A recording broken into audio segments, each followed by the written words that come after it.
Hello friends, welcome to simple vlog. கத்திரிக்காயும் முருங்கைக்காயும் வச்சு ரொம்ப டிஃப்ரெண்டான டேஸ்ட்டில் கத்திரிக்காய் முருங்கைக்காய் தொக்கு எப்படி செய்யலான்னு தான் பார்க்க போகிறோம் இந்த வீடியோவில். இந்த சுவையில் நீங்கள் இது வரைக்கும் சாப்பிட்டு பார்த்துருக்க மாட்டீங்க.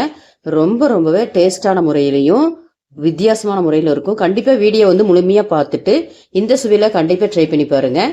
வீடியோவை பார்க்குறதுக்கு முன்னால் வீடியோவை லைக் பண்ணுங்கள், சப்ஸ்கிரைப் பண்ணுங்கள், பெல் ஐக்கானில் ஆளுங்கிற பட்டனை கிளிக் பண்ணுங்கள். வாங்க இந்த சுவைமிக்க கத்திரிக்காய் முருங்கைக்காய் தொக்கு எப்படி செய்யலாம்னு பார்க்கலாம். அதுக்காக அடுப்பை ஆன் பண்ணிட்டு கடாயை அடுப்பில் வச்சுட்டு ஒரு 3-4 டேபிள் ஸ்பூன் எண்ணெய் சேர்த்திட்டு கடுகு 1/2 டீஸ்பூன் சேர்த்திக்கலாம். கடுகு பொரிஞ்சது இதில் உளுந்தம்பருப்பு 1/2 டீஸ்பூன் சேர்த்தி நல்லா பொரிய விட்டுக்கலாம். இப்போ இதோட பெரிய வெங்காயம் 3 பெரிய வெங்காயம் பொடியாக கட் பண்ணி வச்சிருக்கிறேன், அதை இதோட சேர்த்திக்கலாம். சேர்த்திட்டு கருவேப்பிலை ஒரு இனுக்கு சேர்த்திட்டு வதக்கிக்கலாம். வெங்காயம் வதக்கும் போதே பாதி வதக்கிட வேணும். அந்த ஸ்டேஜில் ஒரு 7-8 பல்லு பூண்டு முழு பூண்டு சேர்த்திக்கலாம். சேர்த்திட்டு நல்லா கண்ணாடி பதத்துக்கு வதக்கிக்கணும். வெங்காயமும் பூண்டும் பாருங்கள் இந்த மாதிரி நல்லா வதக்கிட்டு இப்போ இதோட ஒரு 4 தக்காளி கட் பண்ணி வச்சிருக்கிறேன், அதை இதோட சேர்த்திக்கலாம். நீங்கள் எந்த அளவுக்கு கத்திரிக்காயும் முருங்கைக்காவும் எடுத்துருக்கிறீங்களோ அதுக்கு தகுந்த மாதிரி தக்காளி கூட்டவோ குறைக்கவோ செஞ்சுக்கிங்க. இப்போ தக்காளி சேர்த்திட்டு கல்லுப்பு தேவையான அளவு சேர்த்தி நல்லா வதக்கிக்கலாம். தக்காளி நல்லா கொலைய இந்த மாதிரி வதக்கிக்க வேணும். தக்காளி நல்லா வதக்கணுன்னா இதில் மசாலா பொருளெல்லாம் சேர்த்திக்கலாம். இதில் சாம்பார் பொடி 1 டேபிள் ஸ்பூன் சேர்த்திட்டு தனி மிளகாய்த்தூள் 1 டீஸ்பூனும், காரத்துக்கு தகுந்த மாதிரி மிளகாய்த்தூள் குட்டை குறைக்க செஞ்சுக்கங்க. காஷ்மீர் மிளகாய்த்தூள் 1 டீஸ்பூனும், மல்லித்தூள் 1 டேபிள் ஸ்பூனும், 1/2 டீஸ்பூனு மஞ்சள் பொடியும் சேர்த்திட்டு எண்ணெயிலே 1 நிமிஷம் மசாலாலாம் வதக்கி விட்டுக்கலாம். நல்லா கிளறிட்டு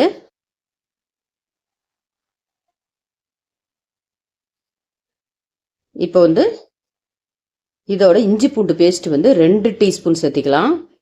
இஞ்சி பூண்டு பேஸ்ட் சேர்த்தும் போது ரொம்ப சுவை கொடுக்கும் இந்த கத்திரிக்காய் முருங்கைக்காய் தொக்குக்கு. இப்போ இஞ்சி பூண்டு பேஸ்ட் சேர்த்திட்டு அதை நல்லா எண்ணெயிலே வதக்கிக்க வேணும்.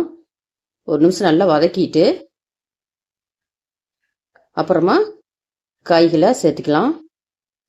இப்போ நல்லா 1 நிமிஷம் வதக்கி விட்டாச்சு. இப்போ 1/2 கிலோ கத்திரிக்காய் நீல வாக்கில் கட் பண்ணி வச்சிருக்கிறேன், அதை இதோட சேர்த்திக்கலாம். பொடியாக கட் பண்ணி சேர்த்திக்கலாம், இந்த மாதிரி நீல வாக்கிலும் கட் பண்ணி சேர்த்திக்கலாம். கத்திரிக்காய் எல்லாத்தையும் சேர்த்திட்டு கத்திரிக்காய் அரியும் போது தண்ணியில் அரிஞ்சு சேர்த்திக்கணும். அப்போ தான் காரல் அடிக்காது, கலர் மாறாமல் அப்படியே இருக்கும். இப்போ முருங்கைக்காய் 2 முருங்கைக்காய் கட் பண்ணி வச்சிருக்கிறேன், அதை இதோட சேர்த்திக்கலாம். சேர்த்திட்டு நல்லா கலந்து விட்டுக்க வேணும். நல்லா மிக்ஸ் பண்ணிவிட்டு தண்ணி சேர்க்காம அடுப்பு மீடியமில் வச்சுட்டு ஒரு 5 நிமிஷம் குக் பண்ணிக்க வேணும். எண்ணெயிலேயே காய் கத்திரிக்காயும் முருங்கைக்காயும் வேக வச்சுக்க வேணும். அப்போ தான் நல்லா சுவையை கொடுக்கும். உடனே தண்ணி சேர்த்திட்டிங்கன்னா டேஸ்ட் மாறிடும்.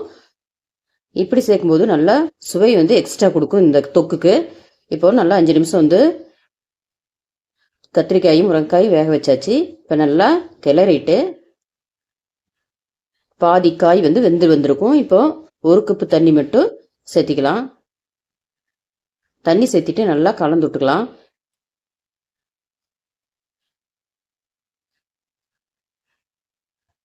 நல்லா கலந்து விட்டுட்டு மூடி போட்டு குக் பண்ணிக்கலாம்.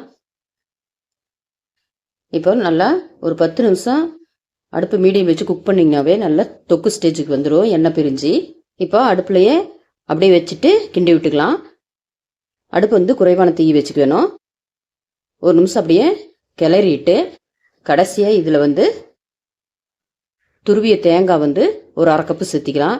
தேங்காய் சேர்த்தும் போது ரொம்பவே இந்த தொக்குக்கு அதிக சுவையை கொடுக்கும். கண்டிப்பாக தேங்காய் துருவி கொஞ்சம் சேர்த்தி பாருங்கள், ரொம்பவே நல்ல சுவை தரும். தேங்காய் துருவி சேர்த்திட்டு மல்லித்தலை பொடியாக கட் பண்ணி ஒரு கைப்பிடி சேர்த்திக்கலாம். சேர்த்திட்டு அப்படியே 1 நிமிஷம் மட்டும் அப்படியே கிளறிட்டு அடுப்பை ஆஃப் பண்ணிடலாம். ரொம்ப ரொம்ப சுவையான முறையில் கத்திரிக்காய் முருங்கைக்காய் தொக்கு ரெடி ஆயிடுச்சு. இது வந்து தக்காளி சாதத்துக்கு தொட்டுக்கிறதுக்கு, தயிர் சாதத்துக்கு, லெமன் சாதத்துக்கு, புளி சாதத்துக்கு, எல்லா சாதத்துக்குமே ரொம்பவே அல்டிமேட்டான சுவை கொடுக்கும். சாதத்துக்கு பிசைஞ்சு சாப்பிட்றதுக்கும் இது ரொம்பவே நல்லா இருக்கும். கண்டிப்பாக வீடியோ முழுமையாக பார்த்துட்டு இந்த டேஸ்ட்டில் முருங்கைக்காயும் கத்திரிக்காயும் வச்சு தொக்கு செஞ்சு பாருங்க. கண்டிப்பாக இந்த டேஸ்ட்டில் செஞ்சு பார்த்துட்டு எப்படி இருந்துன்னு கமெண்ட்ல கண்டிப்பாக சொல்லுங்கள். ஓகே ஃப்ரெண்ட்ஸ், அடுத்த வீடியோவில் வேறொரு ரெசிபியோட பார்க்கலாம். ஓகே, பாய்.